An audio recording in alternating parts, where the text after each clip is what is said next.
vous m'avez demandé qu'est-ce que c'est que le management responsable, dans un premier temps. Alors, management, donc je vais partir vraiment du terre à terre. Hein. Management, contrairement à ce qu'on dit en général, c'est pas un mot anglo-saxon, hein, ça vient du français, manager. Donc le terme qui date du XVIe siècle, qui vient même de l'italien maneggiare, c'est-à-dire littéralement prendre en main. D'accord ? Et donc, le management, c'est littéralement prendre en main, prendre en charge. Donc, l'acception moderne, ça serait le sens de diriger. Alors, on y accole l'adjectif responsable. Qu'est-ce que ça veut dire ? En latin, responsium, c'est rendre, de manière étendue, rendre compte de. Si on s'en tient à rendre compte correctement de ce qu'on fait, tout le monde le fait. Tout le monde doit rendre compte quelque part, hein, à quelque niveau qu'on soit. Donc, finalement, tout le monde fait du management responsable. Bon. On n'est pas très avancé avec ça, donc il faut voir le contexte dans lequel ce management responsable s'exerce. On ne fait du management responsable que dans un cadre plus large, dans le cadre de la responsabilité sociale des entreprises RSE, RSO, je parlerai aussi des organisations. L'Europe parle de développement inclusif, on pourrait parler de management inclusif, et on doit réfléchir un peu à la mode allemande, à la façon avec laquelle les salariés dans ce pays sont associés à la gestion de l'entreprise. C'est une vieille idée un peu gaulienne, mais je pense que c'est en tout cas un des défis majeurs, quelle que soit la taille des entreprises, sur laquelle il faudra que l'on revienne. Tous les écrits aujourd'hui, l'alerte que me font beaucoup de chefs d'entreprise, montrent qu'aujourd'hui le poids de la productivité, certaines méthodes de management font que dans nos pays, la productivité a cessé d'augmenter parce que le rapport au travail s'est dégradé. Peut-être parce que les entreprises ne se sont pas assez modernisées, mais aussi parce que le rapport au travail s'est dégradé.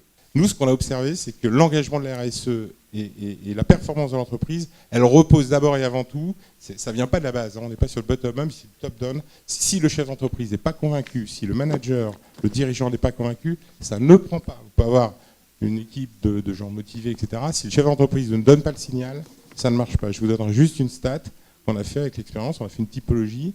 Il y a 15% des chefs d'entreprise qui sont en France réellement engagés avec une vraie conscience du sujet. Donc là, on est vraiment sur la pointe avancée. On en a à peu près 30-35% qui se doutent, mais bon, ils ne savent pas trop comment faire. Là, il y a un vrai problème d'accompagnement. Il y a à peu près, on va dire, 30 autres % qui s'en fichent. Voilà, c'est pas important, mais qui seront prêts à le faire. Et là, c'est vraiment la contrainte réglementaire. On y arrivera. Et puis, vous avez à peu près le solde. On a identifié 15% d'entreprises réellement négligentes. C'est-à-dire, là, c'est les fonds de pension irlandais. Ils vont bien vous presser et ils passent à autre chose. Alors, il y a 15 ans, on a parlé de qualité. Maintenant, on parle de RSE. Sauf que là, on est dans une période où il y a une vraie mutation, il y a une vraie transition qui est en train de s'opérer. Et que les entreprises qui vont survivre demain, elles ne vont pas survivre de la même manière selon qu'il y en a une qui a un petit peu réfléchi à sa succession. Par exemple, un garagiste qui n'a juste pas fait attention à l'huile qui déversait dans le sol. Pas de bol, en dessous, il y a une nappe phréatique qui alimente 15 000 habitants. Son entreprise, son actif valorisé, si on y inclut le passif environnemental, ne vaut plus grand-chose. Il nous doit de l'argent. Donc c'est tout ce qu'on appelle les externalités négatives qui sont aujourd'hui pas prises en compte et pour lequel, là, je suis quand même obligé de parler des experts aussi, vous avez à avoir une responsabilité, un rôle éminent. Nous, on a une vision de l'expert comptable qui est une espèce de hub. Vous ne serez pas expert de tout. Souvent, vous êtes spécialisé sur un segment de métier, etc.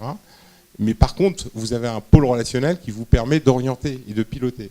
Et je pense que là, vous allez gagner des points, puisque c'est certainement cette profession qui a le plus de crédibilité, la surface de contact potentiellement la plus forte. Nous connaissons tous le rôle essentiel que vous jouez dans la modernisation et l'internationalisation de notre économie. Bien sûr, vous établissez les comptes, mais bien au-delà, vous êtes des conseillers, parfois même des confidents, des chefs d'entreprise dans des matières aussi complexes et évolutives que la législation fiscale ou sociale. Sachez simplement que je mesure bien l'enjeu crucial que constitue pour l'économie française en recherche de croissance la RSE. Les normes de la RSE sont à l'évidence un outil de modernisation et d'adaptation de l'entreprise, de cohésion sociale en son sein et de rayonnement de l'entreprise dans son environnement, de son rôle aussi dans la société dont elle est inséparable. La performance sociale et environnementale est un facteur de compétitivité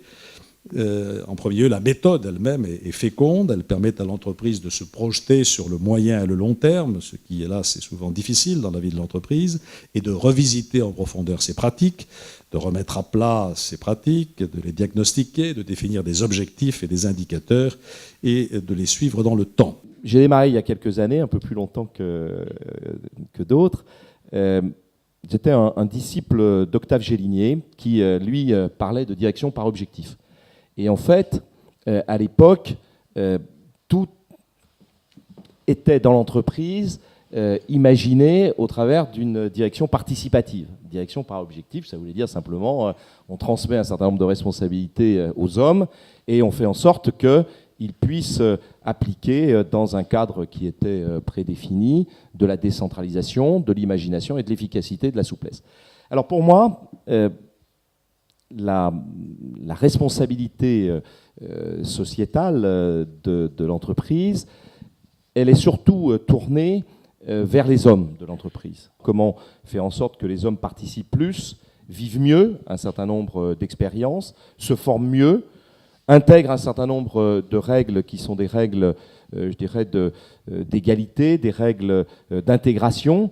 Et puis après, le reste, pour moi, c'est un peu un marketing environnemental. Le mot RSE est un petit peu compliqué, en particulier pour les Français, parce que de manière générale, il nous ramène assez facilement au social. D'ailleurs, aujourd'hui, on parle plutôt de l'EGS, c'est-à-dire environnement, gouvernance et social, en utilisant bien le mot social à la française, alors que dans RSE, au fond, c'est le mot anglais qui est le relation avec la société et pas du tout le social tel qu'on le pense français.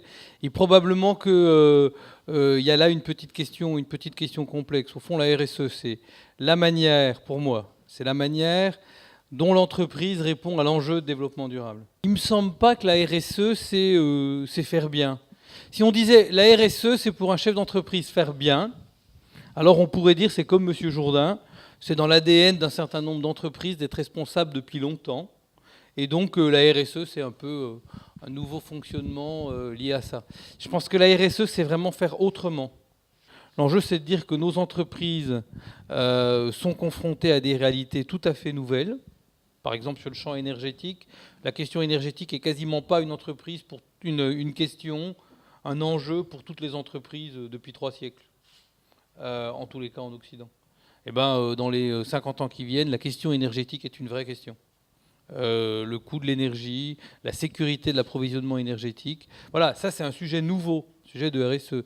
Les questions de bien-être au travail, la manière de les conceptualiser aujourd'hui n'a rien à voir avec la question de l'accident du travail tel qu'on en parlait avant. Je n'ai pas dit qu'il ne fallait pas continuer à gérer l'accident du travail, mais la question de bien-être est tout à fait différente. Donc il me semble qu'il y a ce premier point, la RSE c'est vraiment faire autrement, et donc c'est rentrer en relation avec la société, c'est rentrer en relation avec l'avenir, de manière un peu différente. Les hommes sont comme ils sont pas comme on voudrait qu'ils soient. Donc on ne peut pas le lundi leur donner des objectifs de performance et le mardi leur dire non mais c'est super mais vous ferez ça aussi. Si dans les objectifs de performance on ne met pas ça, ça fera partie des causeries à l'heure du café, on pourra faire de la réputation, c'est important. Encore une fois, la RSE est un vrai message d'espoir, mais ça ne se décrète pas, très sincèrement, ça ne marche pas. Je crois que c'est une prise de conscience globale où, pour une fois, on se pose et on dit, autour de l'humain, que peut-on construire ?